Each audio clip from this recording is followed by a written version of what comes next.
It started, as most strange things do in small towns, with a complaint. By Monday morning, the front desk at Maple Cove Marina had already gotten 3 calls. A man with a fishing license who insisted that stupid bird had chased him off the dock. A jogger who said a swan looked possessed and wouldn't let anyone get near the water. And an older woman who was more worried than annoyed. "I've lived by that lake 30 years," she said, "and I've never seen a swan guard a dock like that. Something's wrong." Maple Cove was one of those lakeside places where the calendar mattered. Summers were loud. Boats, kids, ice cream, sunscreen. By early fall, the crowds thinned, and the lake belonged mostly to locals, retirees with folding chairs, anglers who knew every reed bed, and a handful of kids who still treated the dock like a kingdom. That week was crisp and bright, the kind of weather that made the water look like polished glass. Leaves were starting to turn at the edges, yellow, then orange, like the trees were slowly catching fire. And on the far dock, the older wooden one everyone called Dock C, a swan had decided it owned the entire lake. It was a big mute swan, bright white and clean as fresh snow, with that unmistakable orange bill and a black knob at the base. It stood near the end of the dock like a sentry, neck arched in a perfect S, wings slightly lifted in that half-threat display swans did when they wanted to look twice their size. Anyone who stepped onto Dock C got the same warning: a hiss, a rush of wings. And if you didn't back off fast enough, the swan would charge, feet slapping wood, neck extended like a spear. The marina staff tried to shoo it away with brooms and loud voices. The swan didn't move. They tried closing the dock for a day. The swan stayed, perched at the edge like it was guarding a secret. By Wednesday, Dock C became a spectator sport. People stood on the shore, filming on their phones, laughing nervously when the swan snapped at the air. But not everyone laughed. 10-year-old Mila Grayson stood at the waterline with her father and didn't find it funny at all. Mila had always noticed things other people missed. She noticed when adults smiled with their mouths, but not their eyes. She noticed when dogs limped, even if they didn't whine. She noticed when the lake looked wrong after storms, darker in one area, like a bruise. She also noticed something else.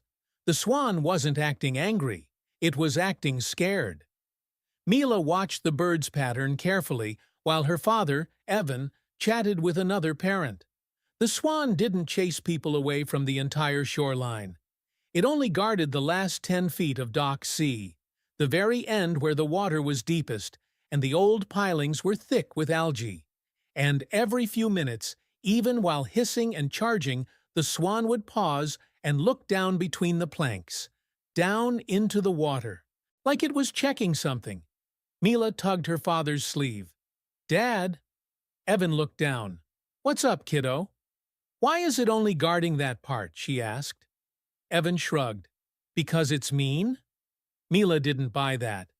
"It's not mean. It's worried." Evan looked again, finally paying attention. The swan stood with its body angled not toward the people, but toward the water. Its head kept dipping, peering down, as if it was counting seconds. Mila's stomach tightened. "What if something's under there?" she whispered. Evan gave a half laugh. "Like what? A fish?" Mila shook her head.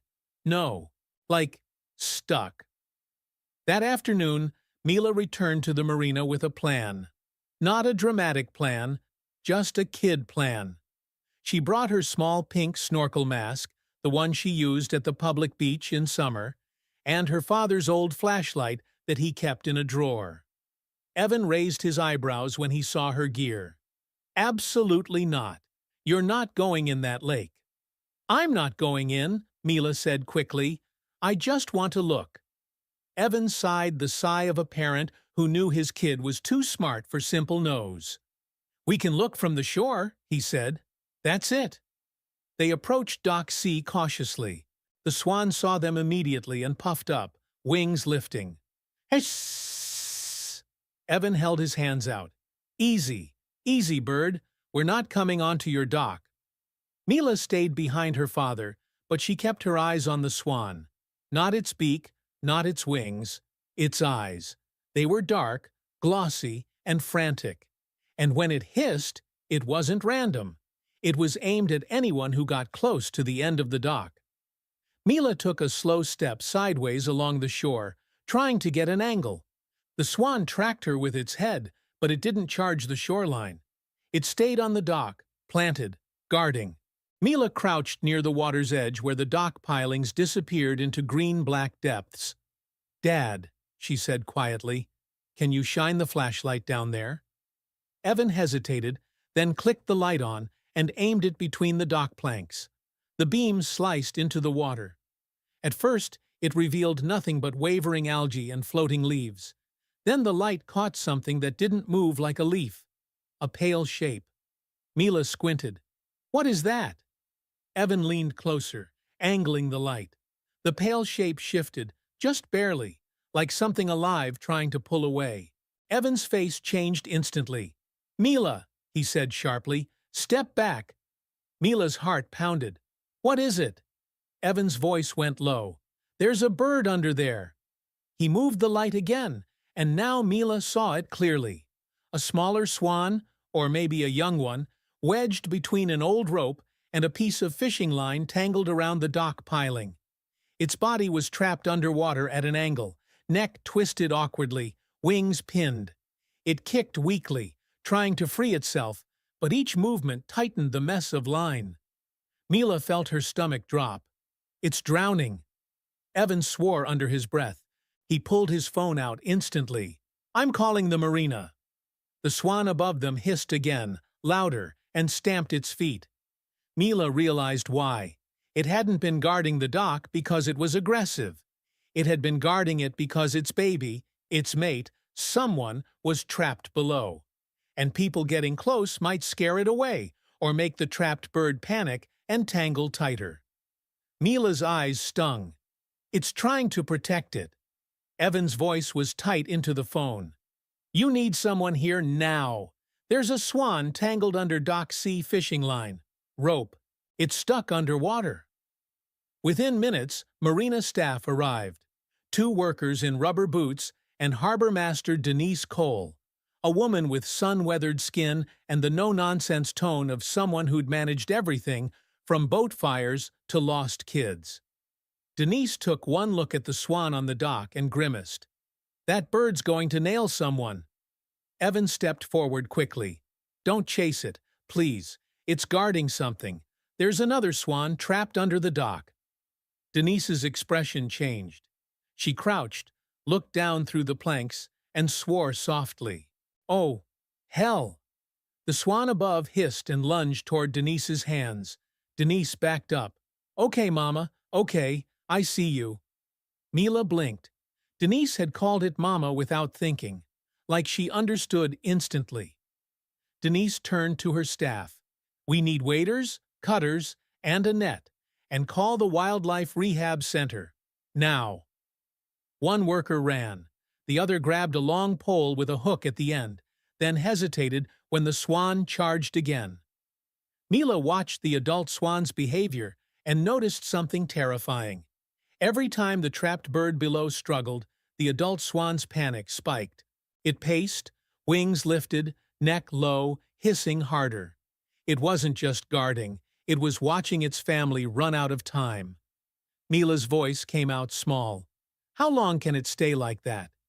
Denise didn't look away from the water. "Not long." The rescue was chaotic and careful at the same time. A worker waded in from the side where the water was shallower, moving slowly so as not to create waves that might slam the trapped swan into the piling. Another held a large net ready. Denise stayed on the shore with bolt cutters and a long-handled line cutter.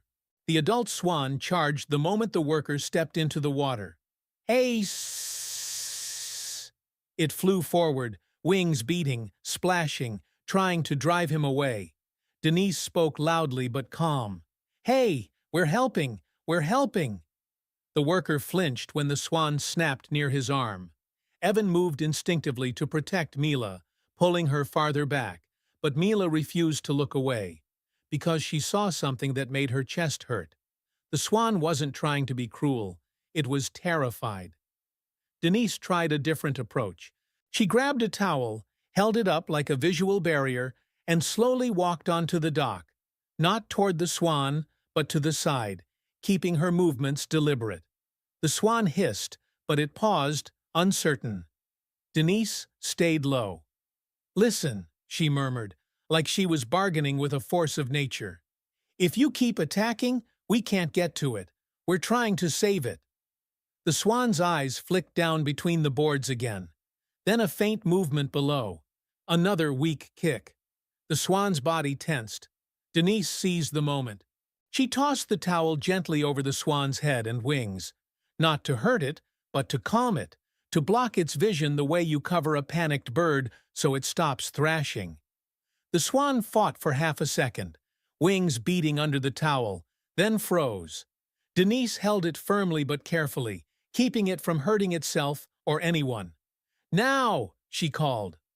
The worker in the water moved fast. He slid the net under the trapped swan's body and lifted gently, bringing it closer to the surface. The swan's head broke water, gasping. Mila's throat tightened. "Oh no!" Denise leaned over the edge with the line cutter, reaching down through the gap to snag the fishing line. The line was everywhere. Clear monofilament you could barely see, twisted around the piling, wrapped around the swan's wing and neck like invisible rope.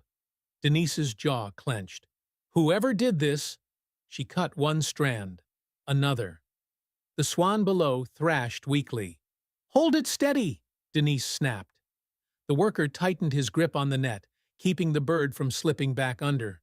Denise cut again, harder, closer to the knot. Finally, one thick loop snapped free. The trapped swan's wing popped loose, but its leg was still caught. Denise cursed and reached deeper, arm nearly submerged. The adult swan under the towel made a muffled, angry sound and struggled again. Mila heard it and felt tears rise. It was like watching someone fight for their family with no language for it. "Almost," Denise grunted, fingers working blind underwater. "Almost." She cut once more. The final loop released. The trapped swan slid free into the net, half floating, exhausted. The worker lifted it toward shore. The swan gasped, coughing water, wings trembling. Mila exhaled so hard she felt dizzy. "It's out," she whispered. Denise carried the adult swan, still covered, off the dock and lowered it onto the grass a safe distance away. Then she carefully removed the towel. The swan blinked rapidly, disoriented, then immediately craned its neck toward the rescued bird. It made a soft, low sound, nothing like a hiss. A call. The rescued swan answered weakly. The adult swan took a few quick steps toward it, wings half lifted, but it didn't attack anyone now. It didn't care about people.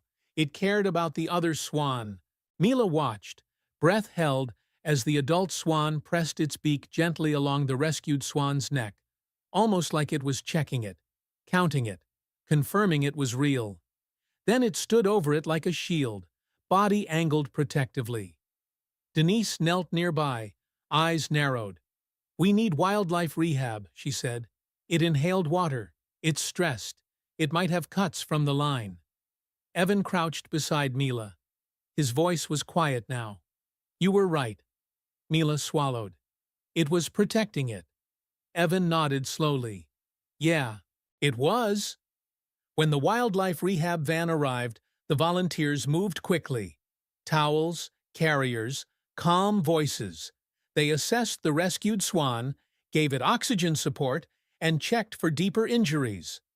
The adult swan fought when they tried to separate them, hissing, wings flaring, until Denise and the rehab lead reassured her with low, steady voices. "We're not taking it away," the rehab lead said. "We're helping.